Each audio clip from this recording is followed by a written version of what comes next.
Hi everybody. In the last several videos we've been talking about Dr. Bredesen's RECODE protocol for reversal of cognitive decline, which has been a crucial program for my dad. Dr. Bredesen's team has helped hundreds of people reverse their cognitive decline, establish mild cognitive impairment, and Alzheimer's disease with this protocol as evidenced in successful studies in 2014, 2018, 2022, and current clinical trials. On episode 48, 55, 60, and 62, we dove into Dr. Bredesen's anti-Alzheimer's diet, also known as KetoFlex 12-3. You can find an introductory brief overview on this diet on episode 16, which I'll be linking in the description box below. In these last episodes, we specifically talked about how central insulin resistance is to cognitive decline and how nutritional ketosis and fasting have proven to be powerful tools in reversing it. RECODE has multiple modes of treatment, but Dr. Bredesen's core four major areas are DESS: diet, exercise, sleep, and stress reduction. These four make the biggest difference in helping prevent and reverse Alzheimer's and cognitive decline because they have such a profound effect on greatly helping prevent and reverse insulin resistance and promoting insulin sensitivity. Dr. Bredesen's team has found that patients that had the best results on the protocol all restored or improved their insulin sensitivity. Insulin resistance has recently exploded in our population. Overconsumption of highly refined carbohydrates has led to an unnatural transition from burning both fat and carbs for energy toward exclusively burning only glucose for fuel. As glucose markers increase and a loss of sensitivity to insulin develops, just like in type 2 diabetes, the brain's ability to access the glucose it needs drops. As the insulin resistance increases, this leads to a fuel deficiency in the brain. Less energy to go around for neurons means downsizing of function, and lowered insulin response is a massive driver of cognitive decline. And this is why Alzheimer's disease is more and more being referred to as type 3 diabetes. As a population, we are swimming in an ocean of artificially processed and manufactured food-like substances, highly loaded with sugar, high-fructose corn syrup, and inflammatory industrial seed oils.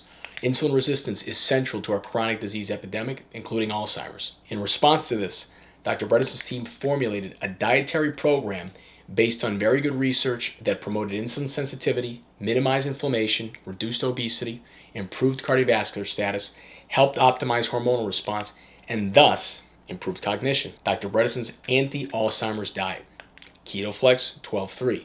See episodes 16, 48, 55, 60, and 62. These are linked below. Like we've discussed before, KetoFlex 12-3 is designed to get us into ketosis, the process in which our bodies break down and burn fat for energy as opposed to carbs. Thus, we start to fuel the brain with ketones. Check out my interviews with Dr. Mary Newport and Dr. Stephen Cunnane on episodes 49 and 65 for a deep dive on the science of how powerful and healing ketones can be for brain health. To promote ketosis, Dr. Bredesen wants us eating a low-carbohydrate diet rich in healthy fats, moderate protein, and a lot of nutrient-dense vegetables.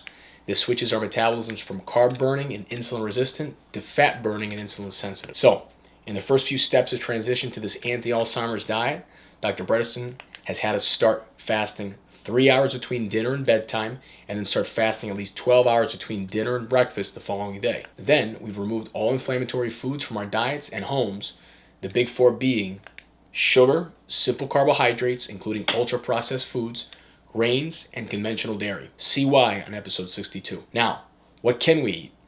As Dr. Bredesen states in his second book, The End of Alzheimer's Program, we can go crazy in our produce aisles, gardens, and farmers markets. Non-starchy vegetables are essentially unlimited on the KetoFlex 12-3 eating plan.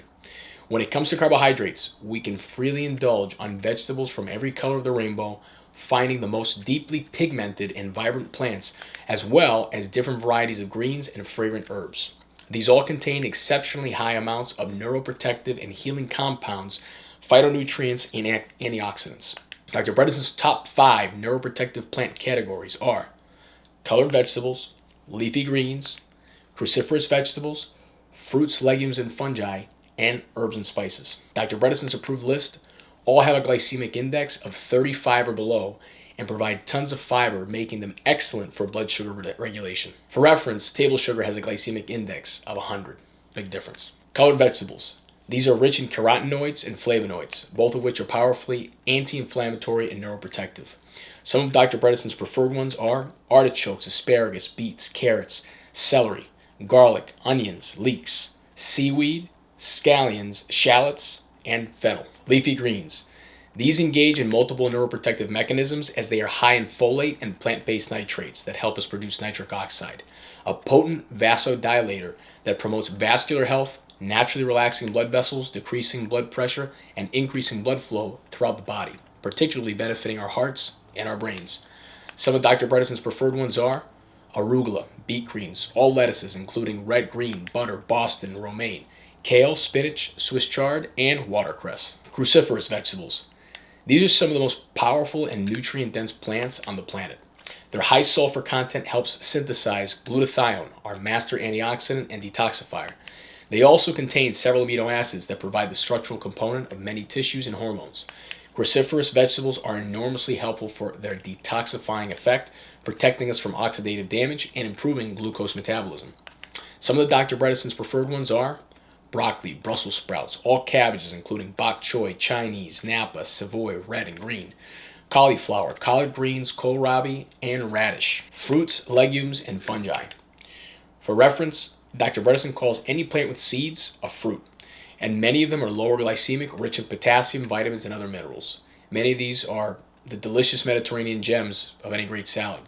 Some of Dr. Bredesen's preferred ones are acorn squash, avocado, cucumber, eggplant, green beans, mushrooms, okra, olives, peas, peppers, pumpkin, tomato, yellow squash, and zucchini. Herbs and spices. These are integral to cooking whole foods and often contain far more disease-fighting antioxidants and polyphenols than traditional vegetables. Many of them have antiviral and antimicrobial properties and can amplify the flavor of any dish while helping prevent and treat Alzheimer's disease, as studies have shown. Some of Dr. Bredesen's preferred ones are basil, bay leaves, black pepper, cinnamon, chives, cilantro, coriander, cumin, ginger, oregano, parsley, rosemary, saffron, thyme, and turmeric. Ideally, Dr. Bredesen would like us to eat at least 6 to 9 cups of these deeply pigmented, organic, and non-starchy vegetables per day as the majority of our carbohydrate intake, pulling from all 5 of these category lists. From 9 cups a day, he'd like us to gradually increase the amount of these we eat liberally to satiation, as they contain so many healing properties. So how about for protein and fat, where most of the calories will be coming from? That's for another video. For more in-depth details on KetoFlex 12.3, check out Dr. Bredesen's blog. I've linked a great article in his website so you can check it out. And also, the website forum, apoe4.info, is another great resource for more details on everything KetoFlex 12.3 and anything Alzheimer's prevention and treatment related. And I'd love to hear from you. Has your neurologist ever spoken to you about the Alzheimer's fighting properties of any foods? What do you think of this video? Please drop me a comment. If you found this information helpful, please feel free to share this video with anyone you think it could serve. And please like and subscribe as it helps our community grow. And remember, I'm not a doctor. I don't have a PhD. I'm a caregiver and citizen researcher on the ground helping a loved one, someone just like you. This information is for educational purposes only. Please consult your medical practitioner before implementing any changes. Thank you for watching. My dad thanks you. Hope these resources are helpful to you and your family, and see you in the next video. Thanks.